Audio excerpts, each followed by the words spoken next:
नमस्कार, आप देख रहे हैं तेज खबर 24 और वक्त है खबरों का। राज्यसभा सांसद विवेक तन्खा, विंध्य के गौरव देश के प्रसिद्ध हृदय रोग विशेषज्ञ डॉक्टर युगल किशोर मिश्रा, रीवा महापौर अजय मिश्रा बाबा का व्यापारियों द्वारा कैट फेडरेशन ऑफ इंडिया जिला रीवा के बैनर तले सिंधु भवन में आयोजित व्यापारियों की बैठक में सम्मान किया गया।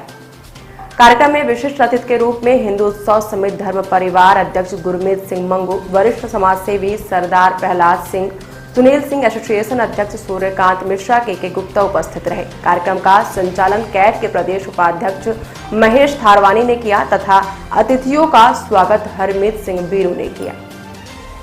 हम आपको बता दें, कार्यक्रम के मुख्य अतिथि देश के हृदय रोग विशेषज्ञ युगल किशोर मिश्रा व देश के प्रसिद्ध अधिवक्ता पीड़ित मानवता की सेवा के लिए संकल्पित विवेक तन्खा का रीवा से गहरा नाता है। ऐसे में विभूतियों का स्वागत व सम्मान करते हुए जिले के व्यापारी व कैट अपने को गौरवान्वित महसूस करता है।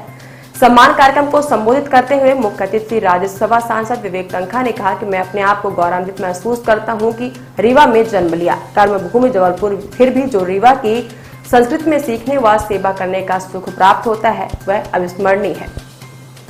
इस मिट्टी में आने से पुरानी स्मृतियां ताजा हो जाती हैं। उन्होंने व्यापारियों को संबोधित करते हुए कहा कि जिस देश में टैक्स की बढ़ोतरी होती है उस देश का व्यापार व विकास दोनों अवरुद्ध होता है। सरकार ये चिंतन क्यों नहीं करती, यह गंभीर विषय है।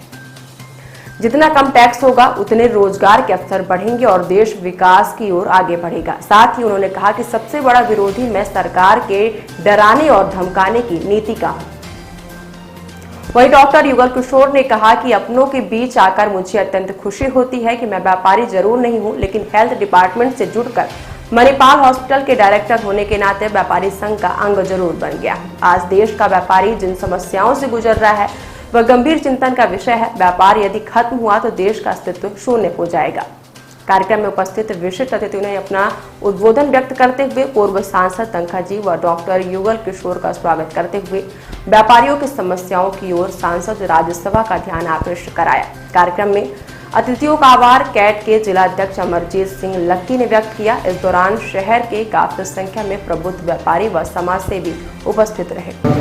अधिवक्ता विवेक तन्खा जी, सांसद राज्यसभा, हमारे नवनिर्वाचित महापौर, हमारे मित्र आदरणीय अजय मिश्रा बाबा जी, आज के मुख्य अतिथि वाई मिश्रा जी, जिन्होंने यहीं से MBBS किया है और रीवा वालों में बहुत बड़ा कॉन्फिडेंस रहता है कि यदि हमें कोई मेडिकल की प्रॉब्लम आई तो वाई मिश्रा जी वहाँ पे बैठे हैं तो मैं कहूँगा कि जोरदार तालियां उनके लिए बजनी चाहिए।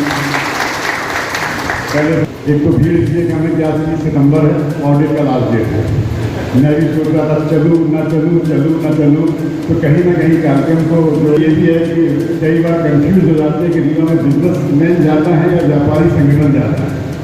इतने सारे व्यापारी संगठन रीवा, और हकीकत यह है फिर भी कहूँगा जितने व्यापारी संगठन है पर जितना आपका प्रतिनिधित्व होना चाहिए, जितने एग्रीशन के साथ प्रतिनिधित्व होना चाहिए वो कहीं ना कहीं कम है। उसको डेफिनेटली मैं तो ये कहूँगा सारे व्यापारी संगठन के अध्यक्षों के साथ बैठना चाहिए और व्यापारियों के हित के लिए बात करनी चाहिए। इतने सारे संगठन होने से कहीं ना कहीं व्यापारी भी कंफ्यूज होता है कि हम किसके साथ जाएं और किसके साथ ना जाएं।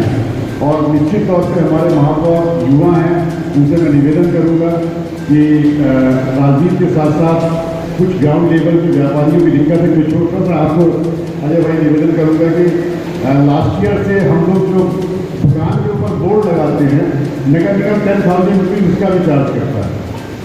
मतलब हमारी बिल्डिंग में लगा हुआ बोर्ड है, हम ही को 10,000 रुपीज़ चार्ज करना पड़ रहा है। तो डेफिनेटली ऐसी छोटी छोटी कुछ प्रॉब्लम्स हैं जो हम आपसे उम्मीद करेंगे कि आप उस पर गौर फरमाएँ। क्योंकि वीरू ने कहा था मौका है मांगना है तो मांग लो, हमने कहा मौका है तो लगा दो चौका।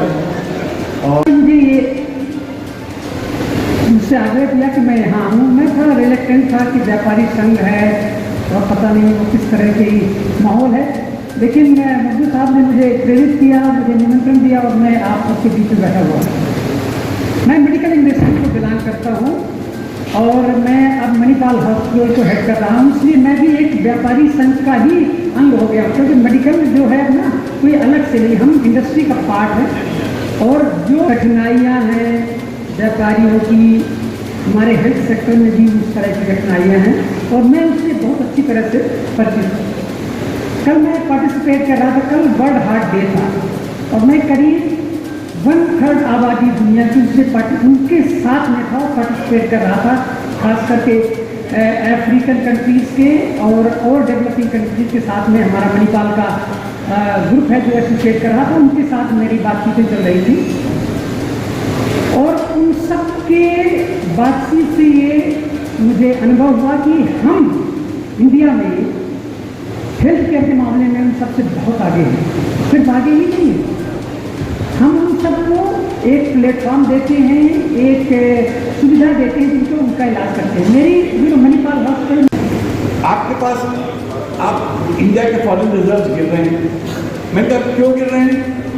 क्योंकि लोग बाहर पैसा लेके जा रहे हैं।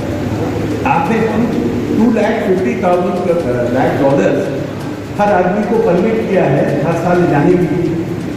कोई भी आदमी को $2,50,000 बाहर ले जा सकता है। मैंने कहा प्रॉब्लम क्या हो रही है? क्योंकि लोग आपकी पॉलिसी से डर गए हैं, तो लोग वो पैसा बाहर लेके जा रहे हैं, इन्वेस्ट नहीं कर रहे हैं। वो पैसा इन्वेस्टमेंट के बाद इंडिया वापस नहीं आ रहा है, वो पैसा वो बाहर जा रहा है। एनआरआई लोग एनआरआई बन रहे हैं। तो कहीं ना कहीं हमको सोचना पड़ेगा इसके बारे में कि हमारे लोग हमसे डर के क्यों भाग रहे हैं। नंबर 2, मैंने कहा आपने पूरे मिडिल ईस्ट में आपके पास जो इंडियन बैंक है उनको ये अधिकार नहीं दिया है कि ओपन अकाउंट्स। तो होता क्या है, जो सिस्टम है मिडिल ईस्ट में, पूरे मिडिल ईस्ट में, वेस्ट एशिया में, आप अगर पैसा इंडिया भेजना चाहते हो तो आपको फॉरेन बैंक के थ्रू भेजना पड़ता है। और जब वो फॉरेन बैंक के थ्रू आप भेजते हो, it comes as Indian rupees. तो मैंने उनसे बोला कि अगर आप थोड़ा सा पॉलिसी चेंज करो और इंडियन बैंक को अकाउंट, इंडियंस का अकाउंट खोलने का अधिकार दीजिए पूरे वेस्ट एशिया में, आपको $30 बिलियन फॉरेन एक्सचेंज आ जाए। उन्होंने गंभीरता से सुना और बोला कि तनख्वाह जी की बातें बहुत सीरियस हैं, मैं एकदम से जवाब नहीं दे सकती, मैं इस बात को रिजर्व बैंक ऑफ इंडिया के साथ टेकअप करूंगी। और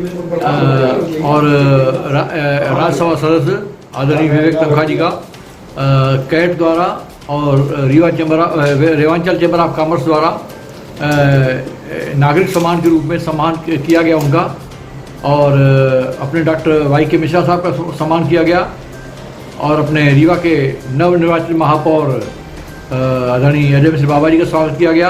और उसमें काफ़ी संख्या में समाज के प्रबुद्ध वर्ग और व्यापारी वर्ग थे, और उन्होंने अपनी समस्याएं रखी और उसका बड़े गंभीरता से उस पर चर्चा यहाँ पर स्वास्थ्य शिविर का भी आयोजन किया। और जैसा कि मैं आपको जानकारी दूं, कल 1 अक्टूबर को शनिवार को सिंधु भवन में 11 बजे से स्वास्थ्य शिविर का आयोजन किया गया है, जिसमें हार्ट चेकअप का और बाकी भी जो भी चेकअप हैं वो होंगे, जो निःशुल्क होंगे। हम रीवा नगर वासियों से विनम्र निवेदन करते हैं कि ज़्यादा से ज़्यादा उसका लाभ उठाएं, और जो भी इसमें समस्या है किसी को, तो उसको रिपोर्ट सजेशन दी जाएगी। और उसी ये आम जनता जीएसटी की मार झेल रही है, और अभी आपने मंच से बोला नया भारत का निर्माण होगा, कैसे होगा? हम तो चाहते हैं कि जीएसटी को एक नए रूप में लाए जिससे लोग की परेशानी बंद हो, उसमें जो प्रॉब्लम्स हैं उसको सॉल्व किए जाएं। और जब तक कि व्यापारियों की और लोगों की डिफिकल्टीज को आप सॉल्व नहीं करोगे तो कब तक डर के बैठा रहेगा आदमी? कब तक ये रेट राज चलाओगे? क्या देश रेट से राज से चलने वाला है? देश कानून से चलता है। और आपको एसएससी आपका दोस्त है, वो आपका एक प्रकार से आपको उसकी सेवा करनी चाहिए। वो आपको पैसा दे रहा है देश को। तो जो एसएससी की जो दुर्दशा हो रही है, मैं उसका विरोध करता हूँ। सरकार से आम आदमी डरा हुआ है, इस पर क्या कहना है? नहीं, मैं वकील हूँ, मैं तो कानून का रक्षक हूँ, रखवाला हूँ। इसलिए तो मैं बोल रहा हूँ कि मैं जो लोग भी कानून का उल्लंघन करते हैं और जो कानून का मिसयूज करते हैं, मैं उनका विरोध। किस तरह का नया भारत बनाएंगे? नया भारत, कानून का भारत।